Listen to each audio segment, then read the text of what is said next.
Hello, this week we're going to read some books by D.B. Johnson. He is an artist that lives in New Hampshire and he wrote his books for children that are inspired by real artists and authors from the past that he was fascinated with. So I encourage you to look at D.B. Johnson's art, and the first book we are going to read is called Palazzo Inverso, which was inspired by a Dutch artist. His name was MC Escher, and I would encourage you to check his art too. It's very interesting. The quote from MC Escher is, "I don't grow up. In me is the small child of my early days." And I hope all the children, when they grow up, keep that little child in themselves. Every day was the same. Like always, the jingling bell rang and rang. Maug's boots were on the ceiling, and once more he was late for the master. Maug was helping the master building a grand palazzo. What does he want now? Maug wondered as he ran. He had already sharpened the master's pencils. The palace floated in the middle of the lake. It looked almost like the master's drawings, Maug thought. But something about the towers did not seem quite right. He paddled across the lake just as he did every day when the master called. But today the palazzo seemed different. How strange it looked, shimmering in the morning mist. Maug skipped up the steps to the grand entry. The doorway to the palazzo was right where he would have drawn it, if only the master had even once let Maug draw. Inside, the painters painted and the carpenters hammered and sewed. Workers wheeled their carts in all directions. Maug wondered why the palace looked so strange. What was different? It was not the stairs. He counted them as he ran down to the tower. The workers had made the right number of steps. Did he forget to order bricks? No. Here were the bricklayers with a full cart, spilling bricks on the ceiling. Maug ran through every room in the palazzo. Finally, he could see what was wrong. All around him, workers were falling downstairs, hanging from windows, and shouting. Even the mistress was snapping at the master.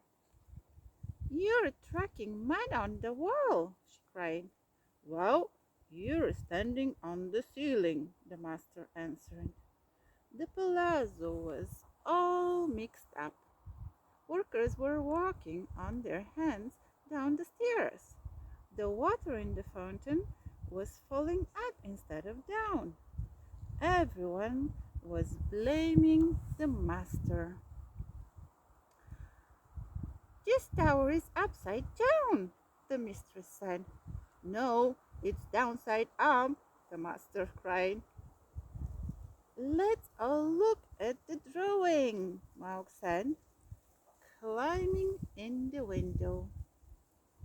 "You changed my palazzo," the master shouted, pointing at Maug. "But I didn't draw anything," Maug said. He was not allowed to draw. Maug only sharpened the master's pencils, except when the master was looking out the window. Then Mark might have turned the drawing around just a tiny bit this way. What difference would that make? Sometimes the master's naps gave Mark the chance to turn the picture a bit more this way. So the master never noticed what a strange palazzo he was drawing. But it looks even better like this, Mark said, stand, uh, standing on his head. Then he spun away out of the window. "You've ruined my beautiful palazzo," the master cried. "Don't let him get away," the mistress called. But Mark was already on the ladder. He slid down head first before anyone could catch him. "Catch the trickster," the master called.